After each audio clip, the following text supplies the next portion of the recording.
John Craig, thanks very much for your willingness to talk to us about the Veterans Oral History Project there at the Morse Institute in Natick, Massachusetts. And it's a program that I've been very impressed by as I've listened to primarily Korean War veteran interviews from that program. I'm doing a project that has me listening to a lot of interviews from Korean War vets. And so I've listened to interviews from different programs, from different sources, and I've been very impressed with the interviews from the Morse Institute there in Natick. And I think maybe one of the things I've been very impressed by is that I haven't had the sense that there's really a strong desire to impress people. I think that the main sense I've got is that the motivation is to give the veterans a chance to talk, and that is pretty much the primary motivation. That's my sense of it, and I've been impressed with all the interviewers from that program that I've listened to, as I've found myself not only listening to the veterans but also studying the interviewers. But there was one particular interview that led me to get into contact with you, because at the beginning of the interview, it didn't seem to be going very well.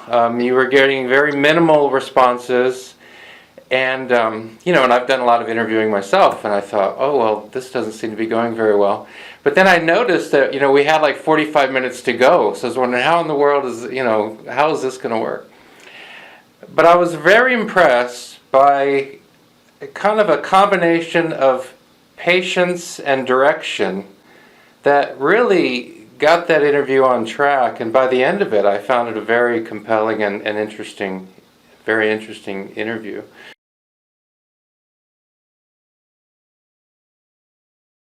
Hello, this is Tuesday, February 13th, 2007.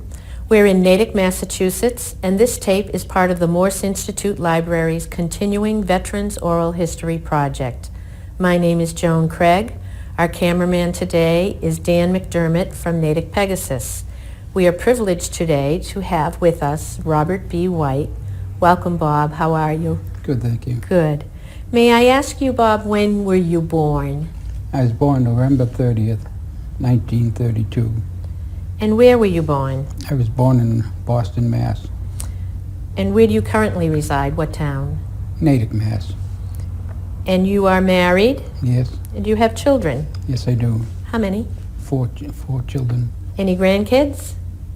Yes, I have 6 grandchildren and 4 great-great-grandchildren.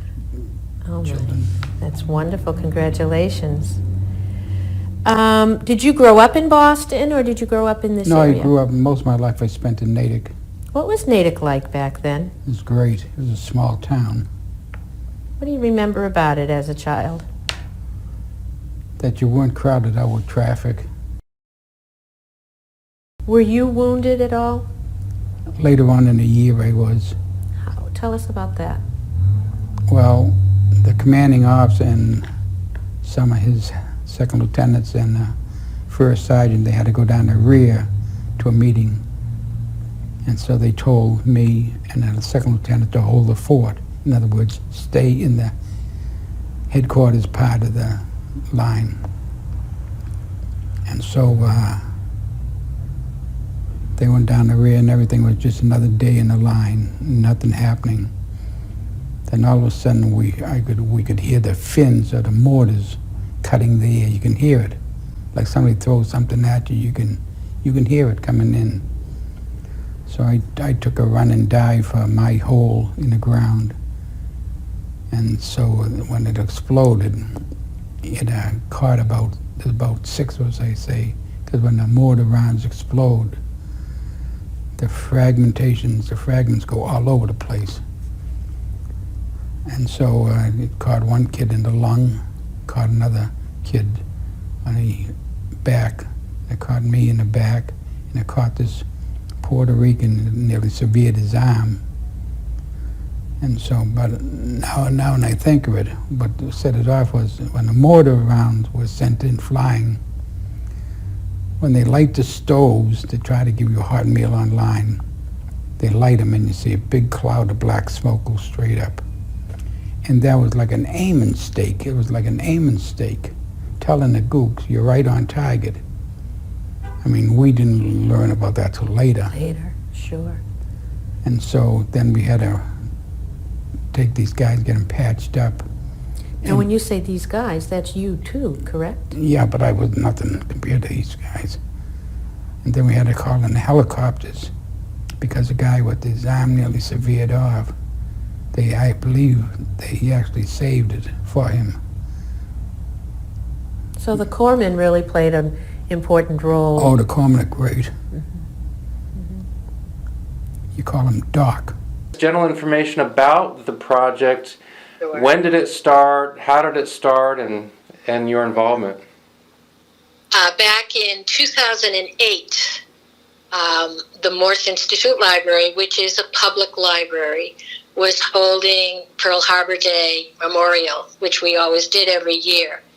And Natick is a town of at the time, about 32,000. Now it's probably 33,000 people. We're 13 miles west of Boston. The library is a public library.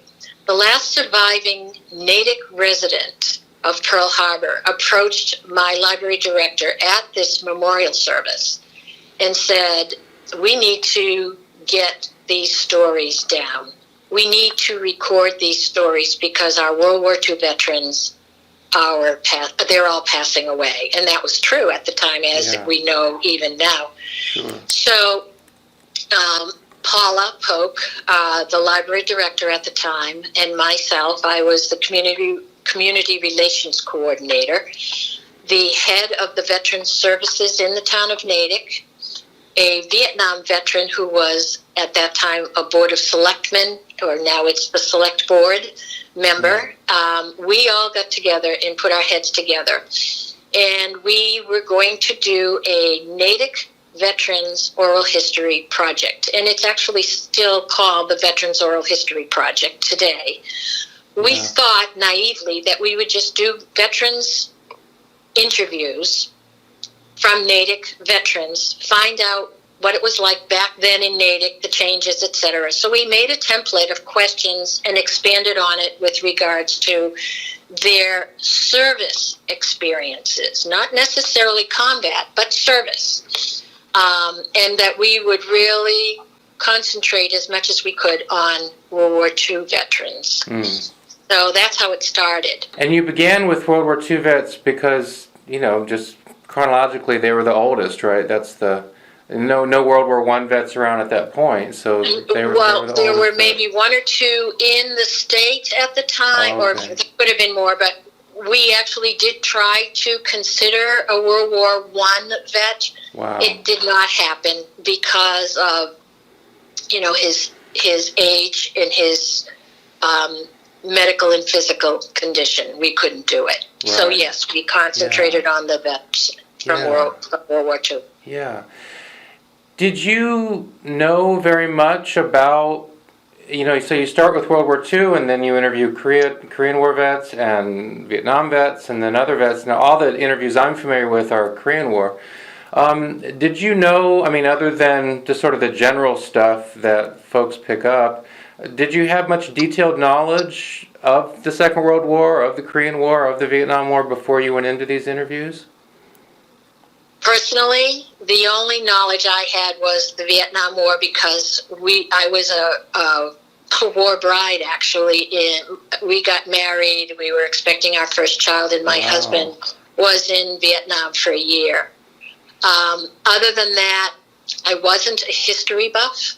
I was not a professional oral history interviewer. I will say two other members of the group at that time. One was a World War II Marine veteran, and the other was a woman who coordinated the program for a number of years, and she was a librarian who was also one.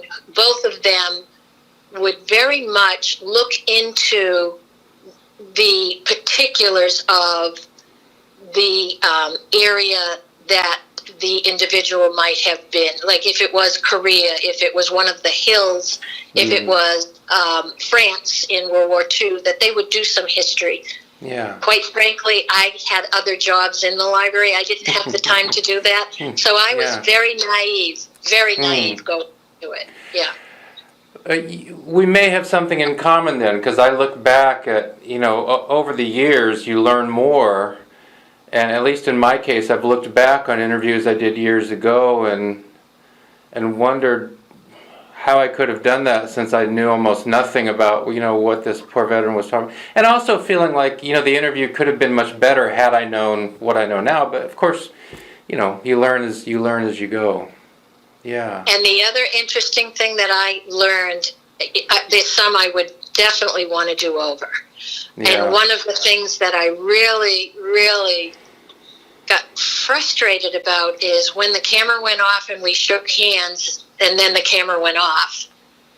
Then they would open up about even better stories or more information about their history because they were so comfortable and probably, and I know for a fact, in many cases relieved that they were able to tell that story. They got through it okay. Let me tell you this. And it's like, oh, turn the camera back on. But yeah, there were quite a few that. Yeah. Well, you just pointed to something, that sense of relief. I think one of the great gifts that one human being can give to another is undivided attention.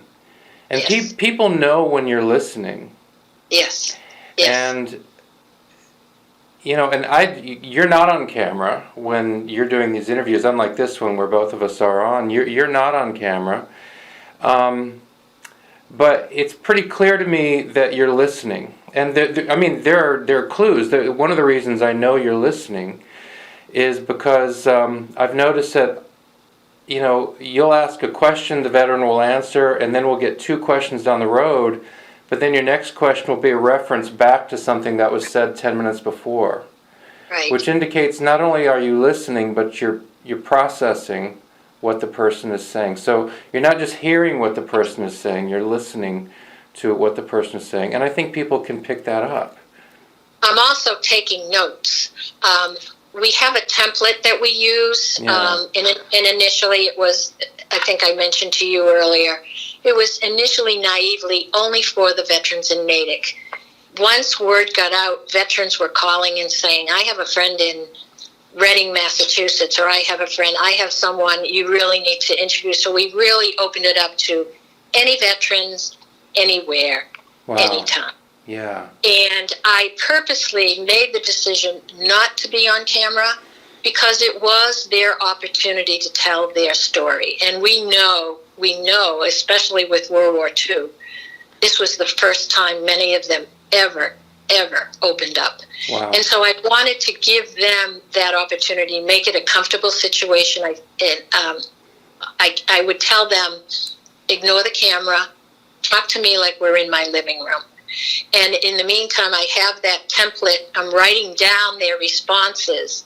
And so when I could go back or needed to go back, I would have that note there, and I would sometimes even arrow it to say to me off camera, go back and ask about that. So yes. Yeah.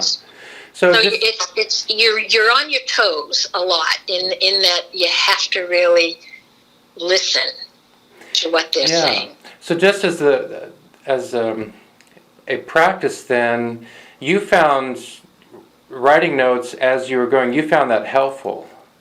For me, it was. Yes. Oh, okay, interesting. You said a few minutes ago, that you're not a professional interviewer, and you weren't hired by a professional interviewing agency, and you come into this. But, in my sense is, and again, I've done a lot of interviewing over the years and have listened to a lot of interviews, and I think you're pretty good at it. Thank you. And I think this is kind of repeating a point I made earlier, is that I think one of the things that's really impressive is that you don't inject yourself into it. And you really get the sense that this is the veteran's time. Absolutely. So looking back on the interviewing that you've done, what in your mind are the characteristics of a good interviewer? And let me add to that. As I've been thinking about it, of course there are a lot of different kinds of interviews, right? There's the Right.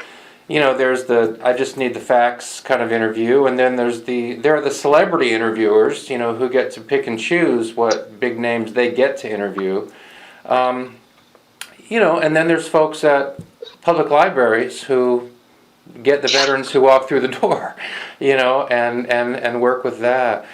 From your perspective, what are the characteristics of a good interviewer? Certainly, number one is a good listener. You have to listen to what they're saying. And in my note-taking, it was helpful because then I could go back, and in a bit I can give you some examples, but make them feel comfortable. Make them feel that they have my undivided attention. Ask simple questions, but expand on them when you need to. And also, in looking at them, is there anything in this interview that you don't want me to ask? So I would always make sure that we wouldn't go down that path. We had prisoners of war. We had individuals who saw horrendous things. How far down the path did they want me to go? And sometimes they surprised themselves about, there were a few who were, what should I say, a little overly confident, much more so than others, and said, "Oh, no problem, ask me anything." And it showed on camera. And then that's when I also said, I think, editing-wise, we did very little editing, but we would stop whenever they wanted us to stop, just for them to gather their thoughts, etc. But really make it comfortable and know that it was for them. And that's why I would never incorporate my opinion other than hearing from other veterans. They might have said this in the interview. What do you think of that, having been in the same location or something like that? Sure. So I would do that. I wasn't as prepared as others. I know I wasn't. But that there were times when I wish I could have been, but I had other jobs in the library too, so I came in blind. Quite often. Yeah. Well, honestly, some of the interviews that I have felt have, I can think of a recent example of an interview that I didn't feel went very well, and that was the one for which I was really, really well prepared. I spent 3 or 4 days ahead of time preparing just for that. And I don't know, some people probably will, I don't know, they'll respond negatively to this, but I felt like that over-preparation sort of got in the way of an actual kind of human connection, does that make any sense to you at all? It does make sense, and we knew that we also wanted so many individuals out there to grab onto these interviews and learn something. And that included students. And so I didn't want to be so technical and so historically accurate that it would bore people. I didn't want that. I wanted, it was for me simplistic because I was learning as I went along. And so I felt that the people listening to this or watching this, kids in junior high who needed to do a program or an essay on the Korean War, they could get these tapes and they could learn from them, and they weren't boring. Yeah. Do you know what I mean? I do. And that it came down to their level.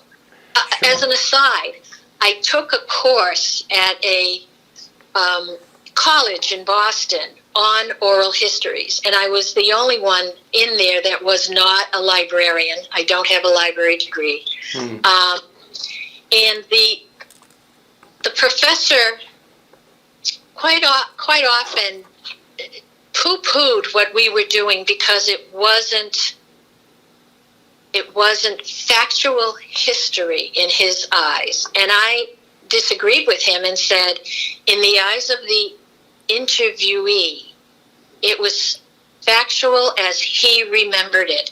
And we don't profess to say we agree with everything that we are taping here. It's not our story. It's their story. And I don't think he appreciated it, but that's the way we felt. So he was advocating, it sounds like he was advocating what I was referring to a minute ago, the interview that's kind of, let's just get the facts on the table kind of thing, Right. how many guys were on the boat and Right. this kind of thing. Yeah. Which I have to be honest, I mean, in my own case, and there are different kinds of interviews, I understand that, and different styles, but in my own case, I usually don't care about that stuff. What I'm personally interested, I'm interested in what actually happened, but I find myself being more interested in what people thought happened. Yes. If that makes What sense. happened to them? Exactly. What happened to them? What happened Yes. to them? Yeah. Yeah. Yeah. Kind of maybe an off-the-wall question, and then I'll return to. I did, I sort of gave you a heads up of the sort of things I wanted to ask you about, but here's one that might sound a little off the wall. But I wonder what you think. My thesis is that some of the best interviewers, as a general rule, are in normal life not very good chit-chatters, and tend to be introverts. Do you think that that's right? Yes. In many cases, Yeah. I'll give you an example. A neighbor in my neighborhood who my family grew up with, my in-laws grew up with, very, very quiet man, very quiet man. And he was in World War II. I was out raking leaves. He came by. You still doing those interviews, Joan? And I said, yeah. You were in the war. Why don't you call me? I ran in and got my card. He knew I worked at the library. And I said, Bill, call me. Oh, I don't know if I want to. And then I saw him again, and I said, haven't heard from you. I will never push. If we get, anyway, I would never push. But I did it again. He did call. He got 3 Purple Hearts. Wow. That even his family didn't know about it. It's like, even today, look at me. It was like, this man, he went through World War II. He went all through Europe. He went through Germany. He got in the hospital because of severe frostbite. Got that cleared up, went right back out on the battlefield. His family didn't know this. He was a hero. Nobody knew it. And he had this quiet presence about him telling the story. And it was like, and I knew him. And he was one I knew, and he just came across so truthfully, and he was an everyday Joe, that we were passing, and that's what especially World War II veterans were all about. We did our program before The Greatest Generation bestseller came out. We did our program before the Library of Congress started theirs. They called us. I had many, many interviews with them about them starting it up. Wow. They recognized us initially because of that. And then others, it was such a quiet presence. There was this discomfort. You'll see it at the beginning, like the one that you mentioned. It was like pulling teeth, if you remember, trying to get information out of him. And I'm thinking, where is this going to go? Yeah. But you keep on it in a way, I did anyway, where I would pull back, but then say, well, wait a minute, that kind of thing. So I just used my own kind of personality to try to make it comfortable for them. And so many of them, as we have talked, Sure, yeah. they just never said anything about it before. So, Yeah. So, it's interesting. it sounds like, one of the questions I have for you is, of the many interviews you've done, are there some particular things that stick out? It sounds like this World War II vet might be might be one of those. It was eye-opening for me to hear this from him, because he was just an everyday guy. We were saying a few minutes ago that, the interviewer can give this other person a great gift of undivided attention, but the interviewee often gives a gift in return to the interviewer. Yes. And I don't really know how to put it, but of these powerful stories that come out of nowhere, that you're not anticipating. And it's happened to me, and is it a feeling you have? As the story's coming out, there's just a certain feeling that you have, like, you're being told something that's really profound in some way. Profound, personal. Yeah. Frightening. And as you can see earlier, I can be a bit of a wuss. I had to keep my emotions in check until after the interview, and they left, and then I would burst into tears. Wow. Yeah. So, it was, and thank God for my cameraman. He knew what I was like. But one of the veterans who was my volunteer, John Coates, he has since passed away, but he sent a letter to Stephen Ambrose, the historian, and told him in a very brief letter what we were planning to do and if he could offer us any advice. And he wrote back.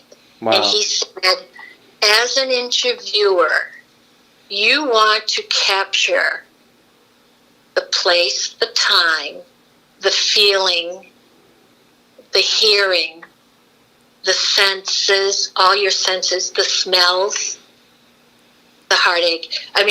You have to open up your mind to make sure that the people who will watch this tape will feel that sense when the gentleman that one of the interviews you listened to talked about seeing the enemy in the winter in their white snowsuits, feeling like they were going to get murdered, being quiet but keeping active through the night, if you remember, by moving their feet, and then the next day finding the 10 or 12 enemy. I think they were Korean. It was the Korean War. All in their white suits, frozen to death. How visibly shaken I felt listening to that again, because I could feel it. I could sense the cold. I could see the horror, as he said, the way they died. So picking up on what Ambrose said, that's what you want to get from that particular interview. And as you know, that was a very difficult interview.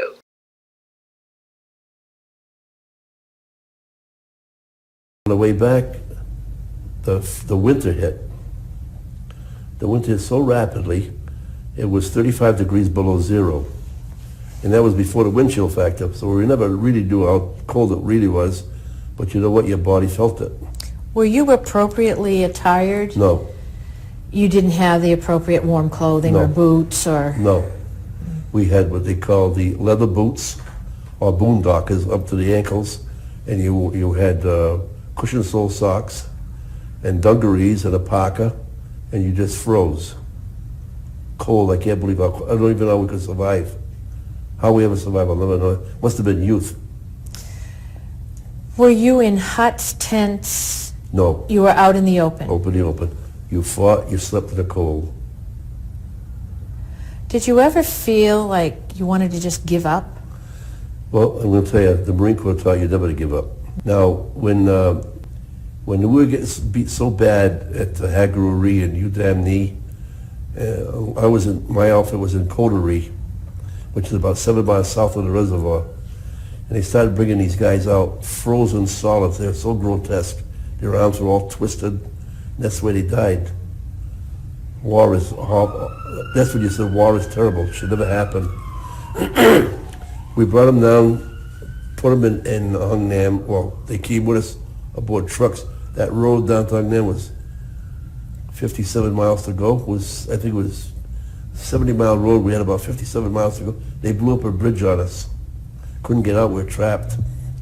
And back in those days, they had the walkie-talkies, so they sent a notice back to Jesse. He was a Colonel Puller at the time. And is that P-U-L-L-E-R? Yes, it is. Mm-hmm. And he said, they got us trapped. They took the bridge out, and they got us trapped. And his famous words were, "Good, we got them right where we want them." Well, you don't tell that to an 18-year-old kid because everyone was scared. But they used to hit us real bad when that bridge went down. Every night we knew we were going to get hit. Now, you have to battle the cold. Every once in a while they put some tents up and put a potbelly stove in. And you might see pictures of it at Udamni, Hagaruri, because they'd hurry up, put 2 or 3 tents up with stoves in so the guys could go in and get warm and come back out. I can't say how cold it was. It just inhumanly cold. Since that time, and I don't want to jump ahead because I want to stay on target, but since that time, have you had any other symptoms against cold or health-wise with Yes, regard I have. to I get it? frostbitten legs, my toes. I still lose toenails every year. Because of that and Yeah. because of what you went through. They tell you it's going to last forever. What did you have to eat? You couldn't. I'm glad you asked. We had sea rations. Tell us about those. Frozen solid in a can. Frozen solid in a can. Everything froze. And an interview of yours I watched more recently. Right at the end of the interview, he read a poem, which is actually a beautiful poem. Yes. And he had quite an interesting story. And that was one of those interviews where at the beginning I thought, well, we'll see what happens. As I'm listening to this, washing the dishes, we'll see where this interview goes. And it's a pretty long one, nearly 2 hours. And, I took the interview with me to the gym, and it was kind of with me for a good chunk of the day. But as with, a couple others, by the time I got to the end of it, I thought, wow, that was very powerful.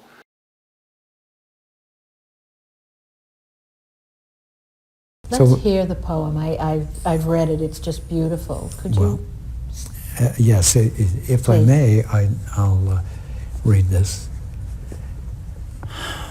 I say, if I listen closely, I can hear them, although they've been a long time gone. Their voices are steady and soulful, and in my memory, they blend like in song. They paid the great price for their strong acts of will. You know what I speak of if you've been on or taken a hill. The training prepared us, and the cadre were pleased, for they taught us the basics of sight, breathe, and squeeze. Yes, they taught us the basics of sight, breathe, and squeeze. When you're on an outpost or right at the front, keeping warm, dry, and well-fed is a challenging stunt. And at times it is awesome. Quote, bombs bursting in air. Coming so close, you're afraid. You despair.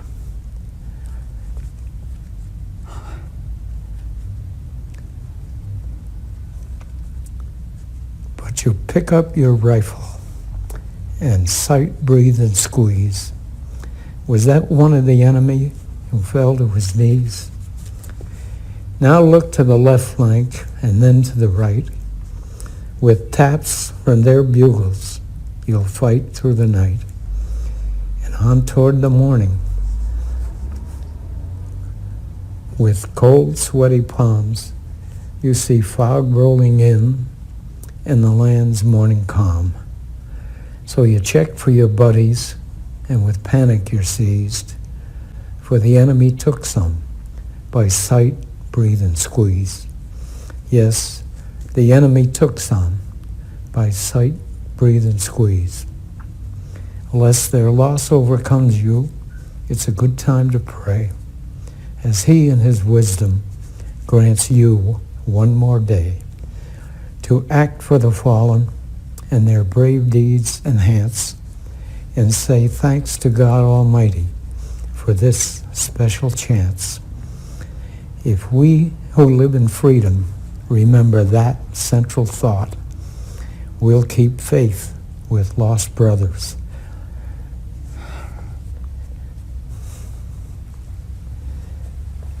So they did not die for naught. Beautiful. Beautiful, beautiful poem. One of my school board members who started off as a teacher, and then he became a principal, and then he retired and became a school board member.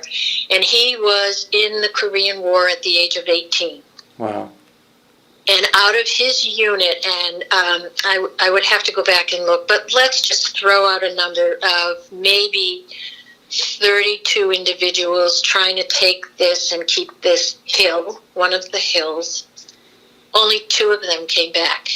Wow. And he was 18 years old.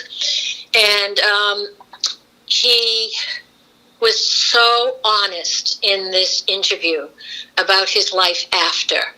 And I think that was so important for individuals, especially young kids and students, to see how he came home damaged. He didn't want to talk about it. Started drinking too much, and I'm not telling anything out of school because he says it on the tape. Sure. Went to his local pastor who said, you've got to go to school. You've got to get going. And so he made something of himself, but it wasn't easy because of what he saw at such a young age. Yeah. So it's all that honesty, and so impressed with so many of them and how open they were. But like you said, a weight lifted off their shoulders. They really felt that way. As you look back on the many interviews you did with veterans, how do you think that whole experience affected you? Do you think it sort of changed your outlook on things? Now, your husband is a Vietnam vet, so you've got some insight into the world of war that most people don't have. Do you think that the interviews with the veterans, well, I mean, maybe one question would be, do you think the interviews with the veterans gave you deeper insight into your own husband's experience? And do you think that and how, if at all, did the interviews sort of change your outlook on the world, on life? Yes, I was very naive about all of the wars. My father was a veteran of World War II, but he trained them in California. And I know my father was angry that he was never able to go over. And my uncle did go over, and he was shot. His plane was shot down. He survived. They never talked about it. So my sense with especially World War II, because that's, and again, we did them all together. We didn't turn anyone away ever. So I wasn't just doing World War II, but they were the bulk of it for many of my interviews. Yeah. Knowing what they went through was horrifying, because you saw it on war movies or newsreels and in your history books, but when they talked about their lack of preparedness with regards to even the clothing that they wore or what they didn't have, that was an awakening. When I talked to my husband over these 50 plus years that I've been married,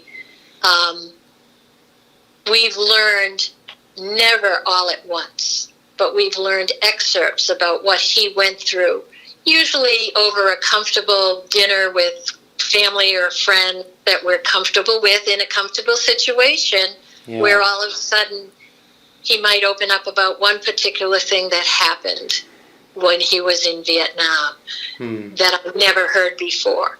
He did an interview, not by me, and there were things in that interview that I didn't know. And so it's an awakening.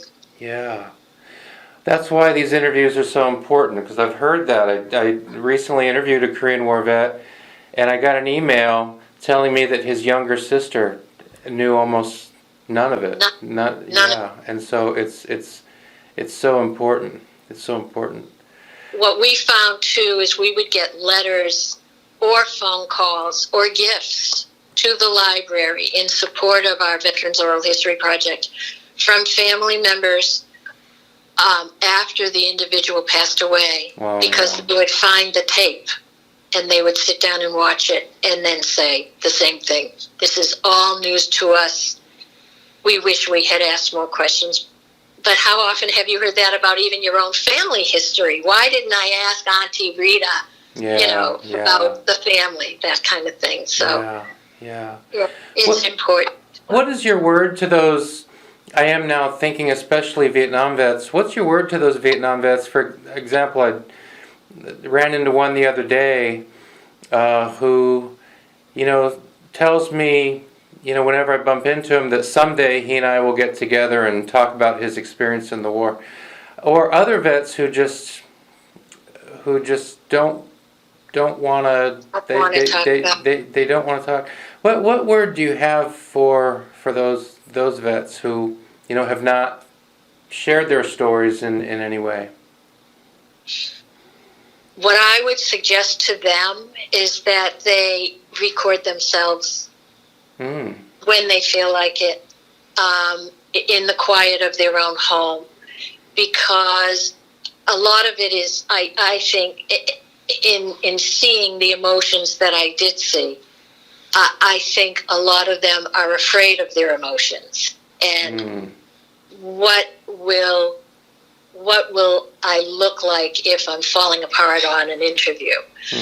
Whereas if there are times when they could have their own private little area where they want to tell that story, and it's not just for their family, but it's for their family's family. It's for down the road, 50, 100 years from now.